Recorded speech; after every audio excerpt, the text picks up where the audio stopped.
Hello guys. तर आज खूप दिवसातून मी चेतक 3502चा रिव्ह्यू बनवतो आहे बरं का. आणि याच्या अगोदर माझ्या जुन्या चॅनल होता, त्या चॅनलवरती मी भरपूर सारे व्हिडिओ टाकल्या होत्या, ज्याच्यामध्ये मी चेतक 3502 व्हेकल जी की टू व्हीलर आहे बजाजची, जी की ही आहे. आणि या व्हेकलचं टू व्हीलरचं मी रिव्ह्यू केला होता एकदम एक्स्ट्रीम कंडिशन्समध्ये. ठीक आहे, जसं की आता एवढं गावाकडले खराब रस्ते आहेत, किती का आपण जर का पाण्यामधून घेऊन गेले गाडी तरी पण गाडीला काय प्रॉब्लेम येत नाही. ठीक आहे, हां, फक्त एवढं गोष्ट आहे की तुम्ही जर का खराब पाण्यामध्ये गाडी चालवली, खराब पाणी म्हणजे पावसाचं पाणी जे की खराब आहे, घाण पाण्यामधून थोडक्यात, तर प्रॉब्लेम तुम्हाला येतो. तर आपण पहिल्यापासून स्टार्ट करू की सध्या कंडिशन गाडीची काय आहे आणि या गाडीचं सध्याचं मायलेज किती आहे. आता आम्हाला ही गाडी घेऊन ऑलमोस्ट 1.5 वर्ष आलेलं आहे. ठीक आहे,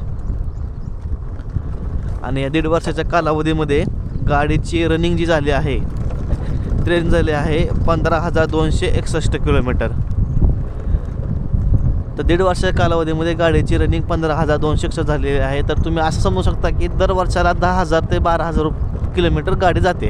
ठीक आहे, आणि जर का 5 वर्षाची वॉरंटी बघितली तुम्ही, गाडीची बॅटरीची आहे, मोटरची वॉरंटी आहे, तर त्या जर का तुम्ही बघितलं तर टोटल आहे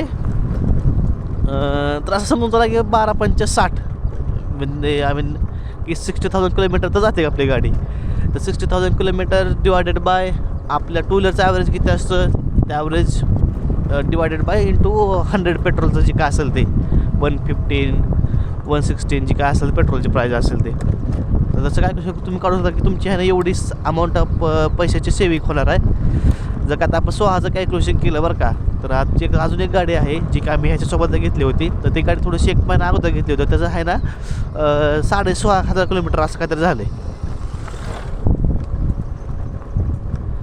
तर 16,500 किलोमीटर म्हणजे ऑलमोस्ट तुम्ही धरून चला की भागिले 15 करायचं.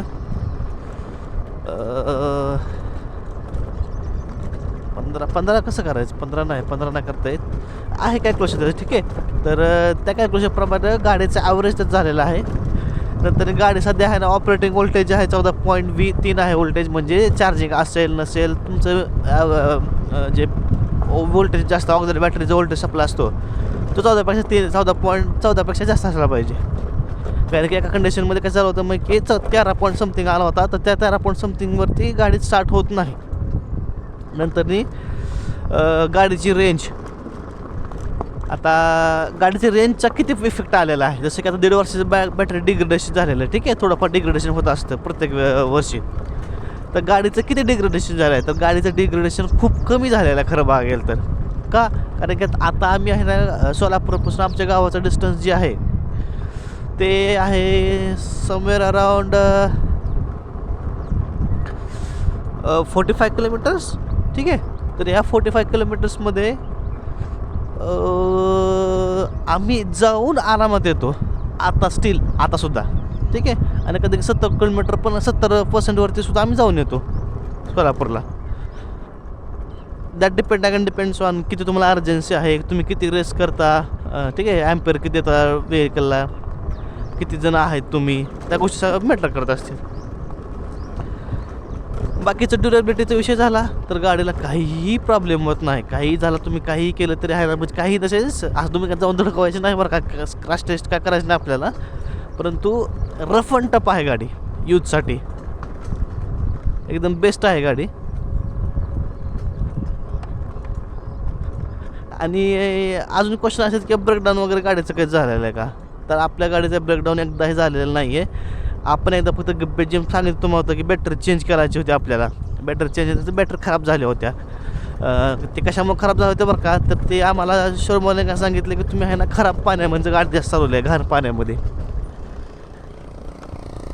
हां, नुसतं पाण्यामध्ये गाडी चालवली का ना तरी पण काही इफेक्ट करत नाही बरं का, पण जर का घाण पाण्यामध्ये तुम्ही गाडी चालवली तर मग 100% खराब होते.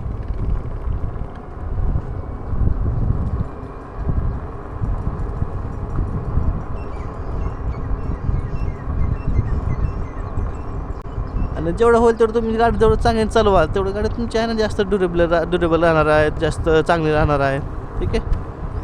आता आमच्या गाडीचा जरा रफ अँड टफ यूज आहे बरं का, बट स्टील बाकीचं जे कंपोनंट्स आहेत, फायबरचे कंपोनंट असतील किंवा याचे कंपाऊंड्स असतील तर त्याला काही प्रॉब्लेम येत नाही गाडीला. आणि याच्यामध्ये कसं आहे की जे बॅटरी आणि मोटर्सचे आहे ना एकदम क्वालिटी आहेत. आणि कसं आहे ही ब्रँड असल्यामुळं तुम्ही रिलाय करू शकता या गोष्टीवरती. आता ही 3502चा आहे बरं का, मी बाकीच्या गाड्या काय चालवलेल्या नाहीत बरं का, कारण की 3503मध्ये बहुतेक थोडंसं डिजिटल डिस्प्ले वगैरे येतो. डिस्प्ले तर आहेच पण टचमध्ये टच स्क्रीन डिस्प्ले येतो. तर मग ते आम्हाला काय त्या ही पण नाही म्हणजे यूज केस नाही आपल्या गावाकडं, त्यामुळे मग आम्ही काय ते घेतला नाही. बट टोटल सगळं म्हटलं तर overall it's good. I mean to से.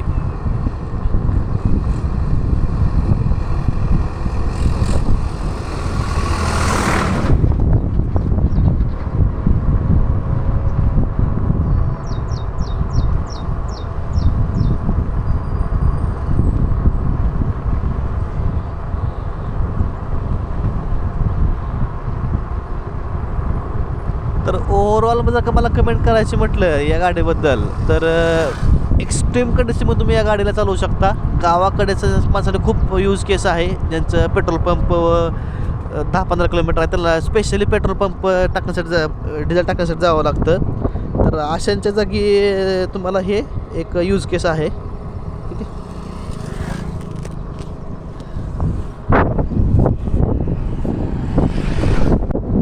आणि आता मला गावात जायचं एंटर करायचं होता. गावात एंटर करायचं असल्यामुळे कसं आहे की गावाकडे असं कॅमेरा वगैरे असं काही चलत नाही. ठीक आहे. म्हणजे एवढं चलत नाही. ठीक आहे. तर मी काय करतो आता बंद करतो कॅमेरा माझा आणि येताना मी डबल परत व्हिडिओ बनवतो. ठीक आहे.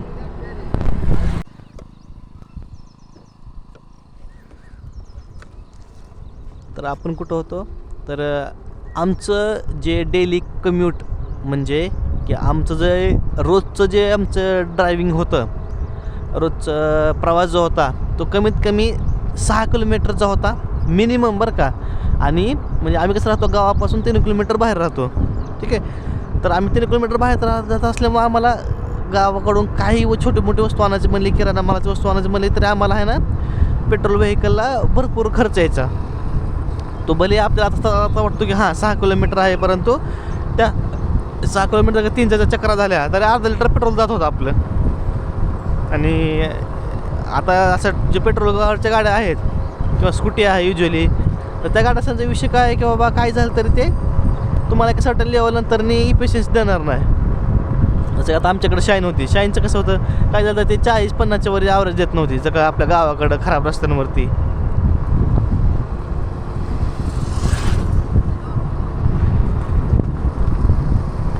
आणि असा विषय होता की मग कुठली गाडी घ्यायची. ठीक आहे. स्कूटी तर घ्यायची होती आम्हाला, कारण की ह्या ना लेडीजला पण वापरता आली पाहिजे स्कूटी.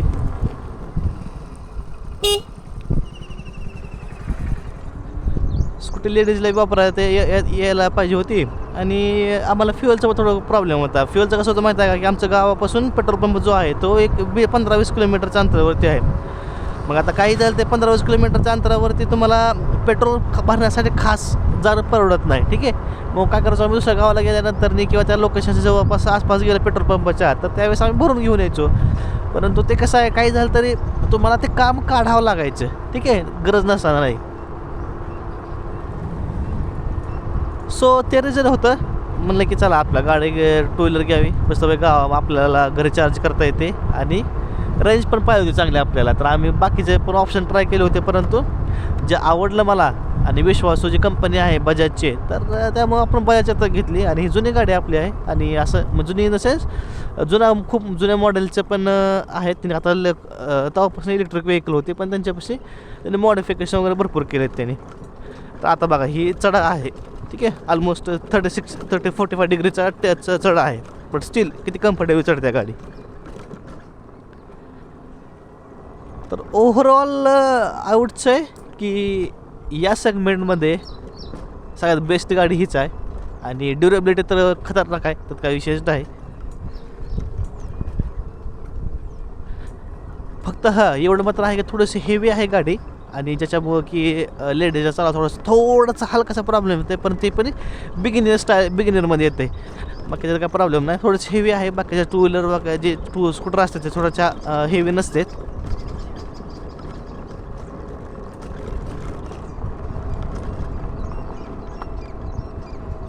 बट ओव्हरऑल इट्स ते 9/10. ठीक आहे,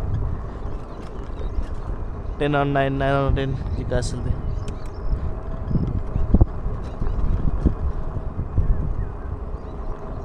आणि आम्ही आता भरपूर असा रफ वापर करतो, जसं की बाबा शेतातून गवत वगैरे आणायचं झालं, नंतर तुम्हाला शेताचा माल जो असतो एखाद्या वेळेस किंवा तुम्हाला भेंडी असेल, गवार असेल, तुमचं फळबागा असतील, तर त्याचा तसा माल आम्ही कॅरेटमध्ये याच्यामध्ये आणतो शेतातून बाहेर काढण्यासाठी.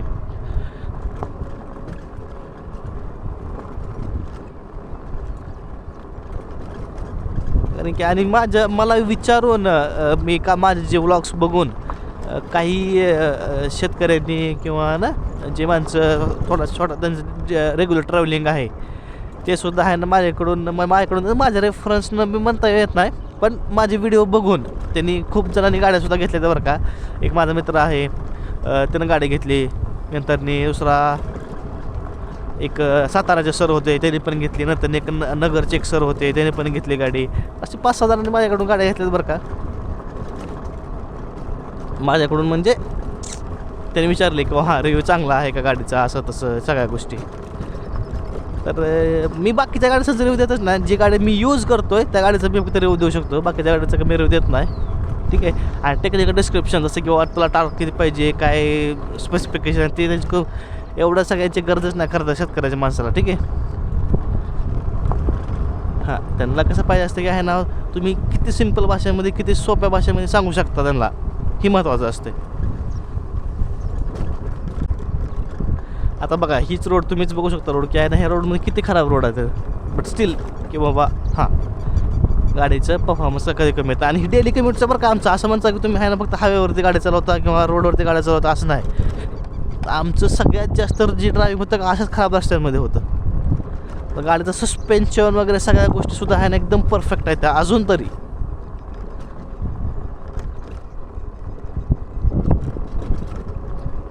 इथं शेत आहे आपलं आणि ही शेत आहे आपलं.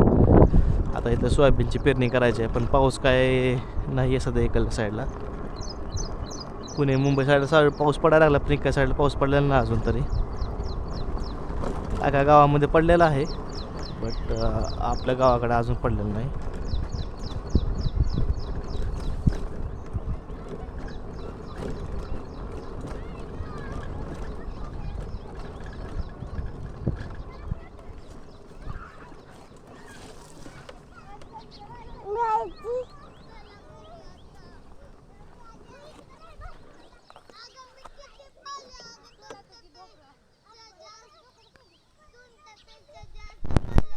तिकडे एक भावाच्या शेतात आहे, ही छोटंसं आपल्या शेतातलं आहे. ते सोलारचं आपलं जे मागेल त्याला कृषी पंप योजना जी आहे त्यातून आपण लावलेलं आहे. शक्ती सोलारचं आहे ते.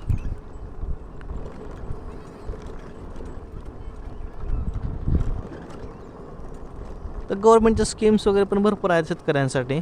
आता ती इलेक्ट्रिक व्हेकलसाठी तर काय नाही बरं का स्कीम. सबसिडी आहे 10-1,000चं काय तर समथिंग सबसिडी आहे, पण ते स्वतः त्यांनीच मॅनेज करते ते सबसिडीचं. ते तुम्हाला मायनस करून देतील त्यातून ऑन रोड प्राईजमधून.